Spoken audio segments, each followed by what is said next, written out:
teacher. Good Lord, what is going on? Y'all know I wanted to be a school teacher growing up. Football or school teacher. And football was not really a dream because I didn't think it could be a reality, because when I first started playing football, I didn't know that was a real occupation.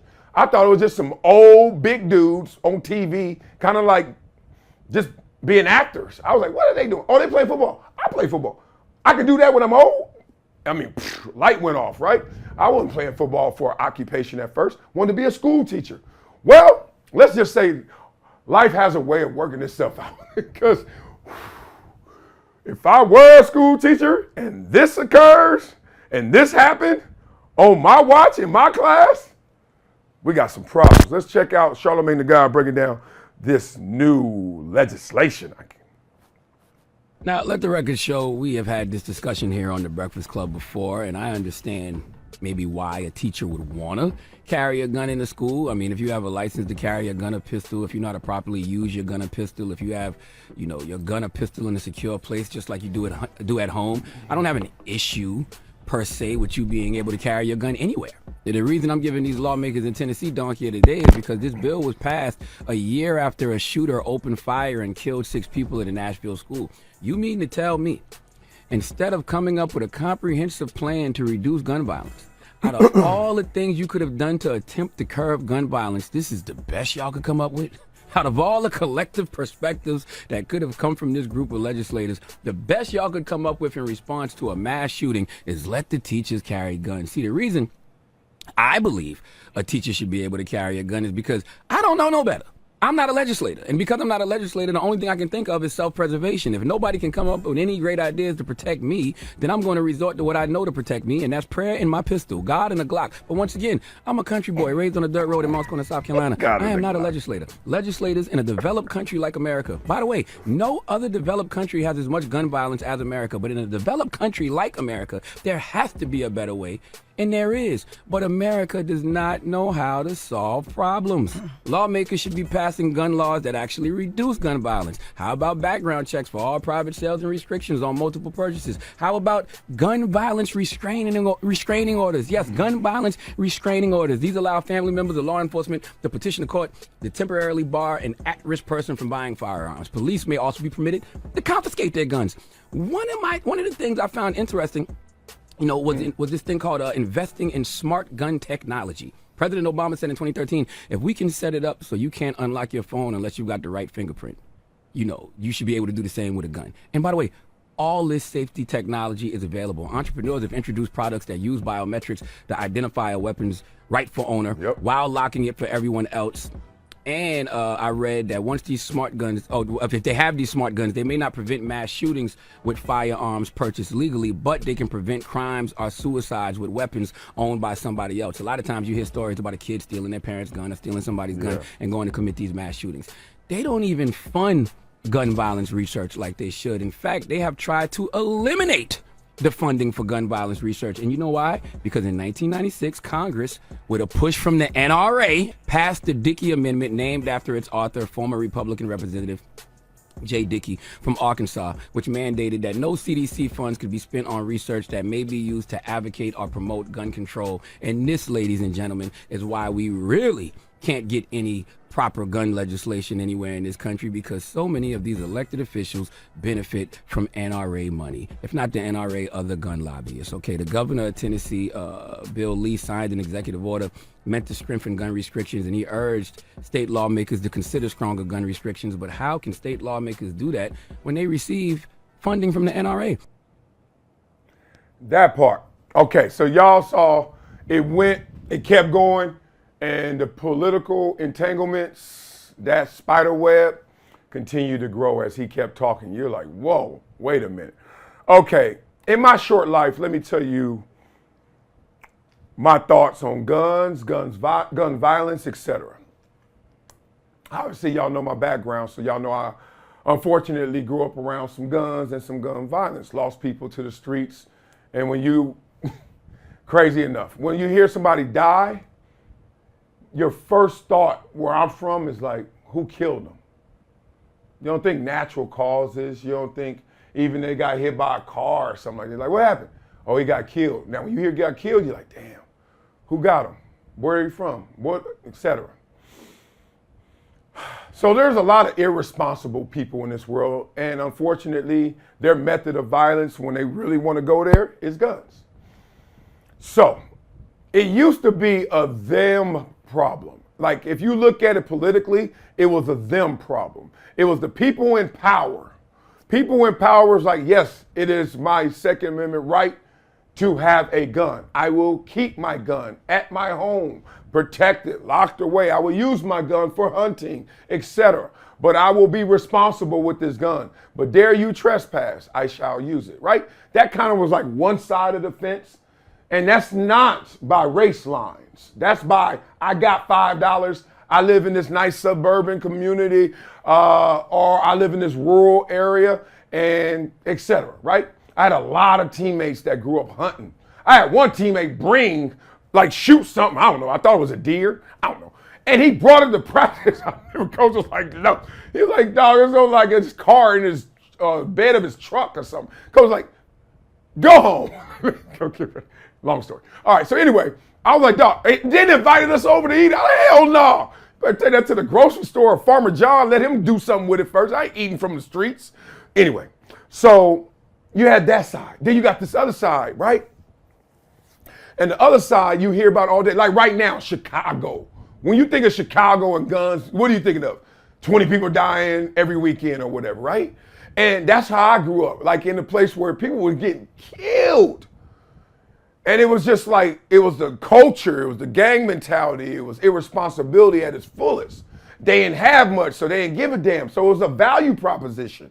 And it looked like those who had valuable possessions were more responsible than those who didn't have valuable possessions, even though as a human being breathing, you guys have the same value. That's one of the things we preach at Project Transition. Value, that's one of our high fives. Value, F-I-V-E-S, middle, V, value. You got to know that you're valuable just because your butt is still breathing. You're not valuable just because of achievement and an accomplishment and accolade and what's on your desk and on your door. You are valuable because your ass is still here. Anyway, you got people who don't have much, so then it don't take much for me to go wah wah. So that was the political play. And all you got to do is get something and you're on that side. All you got to do is have nothing, you're on this side and deal with it. And then life always makes you coexist. Do not run from your problems because everywhere you go, there they are. They will find you. So I remember it was all the people who had $5. And remember, I grew up off Slauson and I grew up in Compton. So I was close to Windsor Hills, Baldwin Hills, Ladera Heights. These are predominantly at the time black areas, but affluent, money. John Singleton, I remember when I went to John Singleton's house, I was like, what is going on? This is like right after Boys in the Hood. I was like, what is going on? Can't believe this. He lived 5 minutes from me, but it felt like 5 hours. Felt like 5,000 miles. I was like, dang. But it was a different thing, right? He on the other side of that fence. When you going through it, remember that switch? Then it was like gun violence occurring in this community, that area, over there. Not now. I don't know what made it flip, switch. I remember growing up, and when we had the riots, I lived through the riots, 91 riots, 92 riots, Rodney King and all that. They had tanks on my street. Like, y'all be watching CNN and see a tank, and me too. I used to be like, damn, that's messed up, damn. Flip the channel. When you walk outside and it's one of them big boys, and this ain't no like naval base or this ain't no army base, this your crib. Right between me and 7-Eleven. I'm like, what the hell? Big old thing on a guy out there, gun bigger than him. You're like, what? And I remember at that time we used to always say, why y'all keep shooting up the neighborhood and shooting up LA over here, and all the money and all the good stuff is over there? Go over there and get some stuff. If you're going to get something, you're going to rob me for 97 cents when he got 97 million and he lived 10 minutes away? Go get that. Nope. We're going to burn up ours. We're going to rob each other. We're going to kill each other.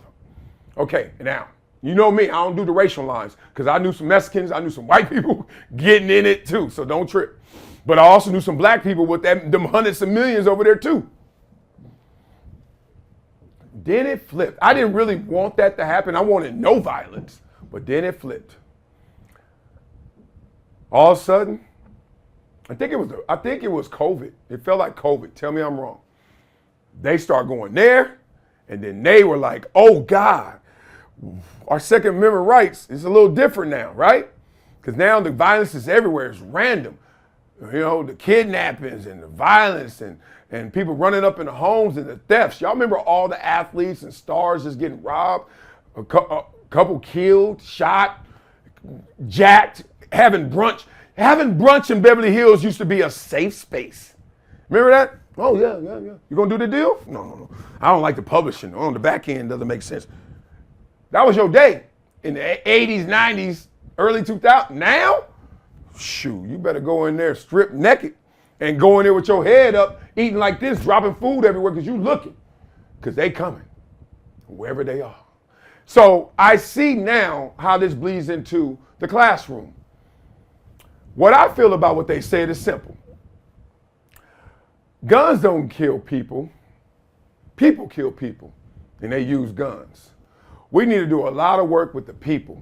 We got to do a lot of work with these students because we got to do a lot of work with these mass shooters. But you still, and we all know, let's keep it real, we're in the locker room, you ain't going to get all of them. You ain't going to save them all. When I speak to schools, I'm not going to get every student. When you do anything of legislation, anything of support, resources, mentorship programs, you're not getting them all. And that's the sad case. But that's exactly where this all started. Okay, everybody is not going to be safe, but we are. Old school politics about guns, NRA, lobbyists, etc. Let's just make sure we're good.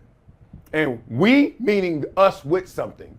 And those who are misinformed or disenfranchised or those who are in low value situations, bad neighborhoods, they'll figure it out. Now, they figured it out and it's everywhere. Mass shooters go anywhere, schools, anywhere. Ain't nothing safe. Church, movies, ain't nothing safe, right? How do you fix it? First, address and answer the fact that you know there's no fixing it. Even Charlemagne said this. He said, oh man, I just want y'all to do something so that we can reduce the risk. Let's humanize this. Reducing the risk doesn't solve for the person who still becomes a victim, right? It eliminates a few other people in that line with you, but you're still in that line. Had to identify your child. So that's as perfect as the enemy of good, right? We need to do better. America's so violent because America places the blame, to me, on the object, you know? And then instead of like the person. Now, you can go in other countries and say, well, they don't have as many objects. That's why they don't have as many people doing violent things. And then we just get into this circular logic. Do I want teachers carrying guns? I said no. My urge was no. And then I was like, but as a deterrent, and I know Americans, deterrents, remember? We used to get on airplanes. You could get to the airport 1 minute before the flight, smoking, no metal detectors. I remember those days. Now, metal detectors, you got to go through all these lines. There's actually businesses, Clear and TSA, I don't know what the government agency doing. Where you got to go through all these lines. You got to get there an hour, 45 minutes before. And then they got the random check when you're driving in. And then they got the random check when you're checking in your bags. All of that is just to make sure you on full alert. If you doing something, we looking. So now, if you're a mass shooter using that mentality and you on full alert that that teacher may come back at you, do you go in there with it? Do you try them? Or do you pick somewhere else where you're not thinking they're on full alert to respond? That's the power of this legislation passing. Am I in support of it? I just see too many bad things happen. What happens when you're a homeowner with a gun? Chances are you're going to hurt somebody you know, you love in that home. But got to stay strapped. There's no answer. This issue of all issues, I mean, I can't say it's the number one, but I just don't see the solve. Not the fix. Ain't no fixing, but just like, how do we get it to a place where we got public peace. Because we know we got private peace. If you got a peace in your home, you feel private peace. Come on, we know what that feels like, right? Come up, come anywhere and you got it, you feel different. I had it, I have it, I know it. But publicly, like, you know what I mean? Like, we got to have concealed licenses. Like, you going to brunch and you thinking, you send your kids to school, et cetera. Oh, I got to get off this topic. Got too many kids. Oh, too many schools. Point being, what do you guys think through it? Think about it. Look, at the house, come on. So now I guess we're going to take that mentality elsewhere because my kids are that important, more important than I. Therefore, teacher supporting it. But what if the teacher, oh God.